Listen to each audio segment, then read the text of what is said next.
Hey guys, ladies, fellas. This is Cam, one half of the Football Friend of Mine podcast team.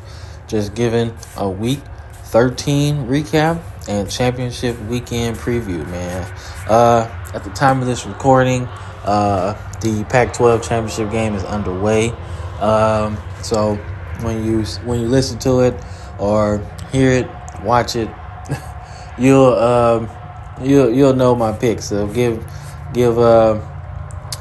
us some feedback. Give me some feedback on what you think after the game or whatever.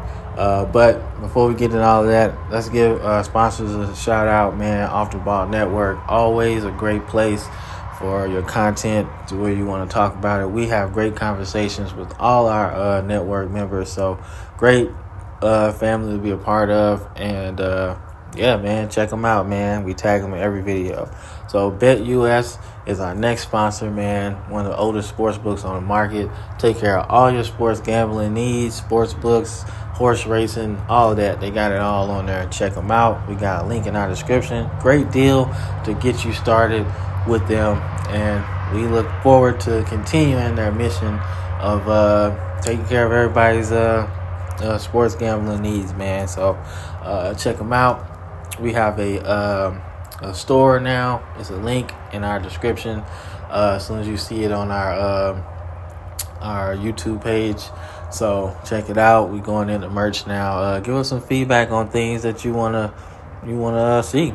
So all right. So let's get into this recap of Week 13, man. So obviously some good rivalry games this week.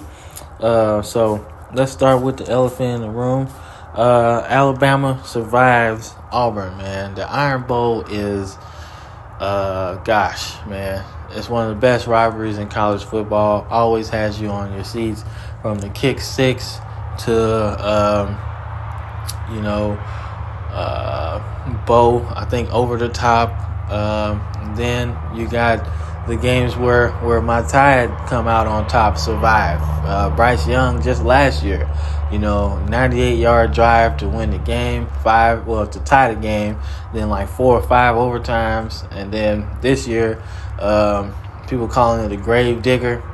Man, I just say Isaiah Bond. That's the game, bro. He what a catch, man. Milroe, what a throw. But Milroe made some strides, man, in the second half of the season. So you always got to look, forward instead of where he was. I think he's legit. And, never know how this whole championship weekend is going to shake out.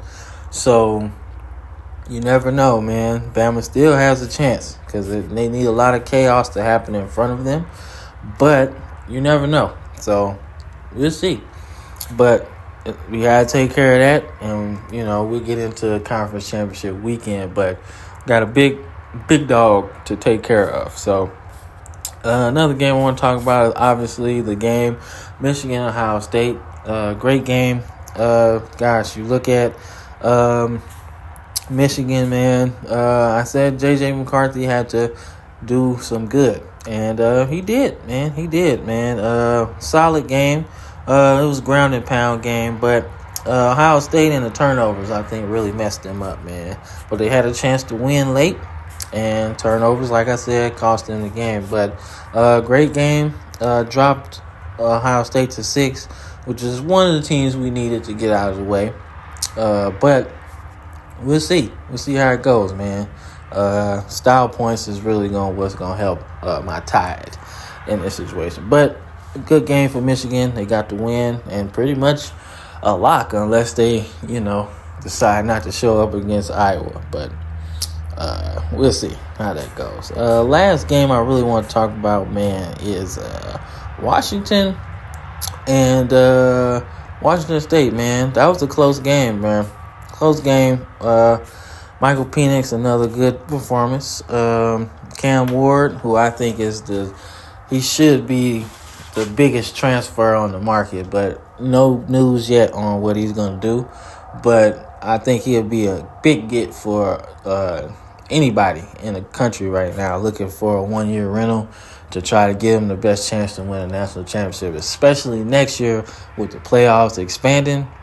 Yeah, everybody has a shot. So we'll see. But Washington survives, man. But I don't know. We'll see. They haven't been playing at a peak level like Oregon. So seeing this game tonight is probably you're gonna see where Washington at. You know what I'm saying? This is perfect measuring stick to see if they can win a national championship this year. Never know. Shit could happen. But Washington gets the win. Washington State loses the Apple Cup. But I think they had a really good season compared to what they usually do sometimes. So, all right, let's get into conference championship weekend, man. So, Oklahoma State and Texas. Texas is a team that we need to lose the most because they have the head-to-head win. And it seems like the committee is not really looking at what teams look like now. But whatever, man. That's just kind of how it goes, I guess. But I really think that Texas is in trouble, man, because I think of this reference when I think about this game. If you're a wrestling fan and you're like a 90s wrestling fan, remember when Bret Hart was leaving for WCW and Vince McMahon didn't want him to leave with the belt. So they concocted the Montreal screw job, right, to get the belt off of him before he left for WCW.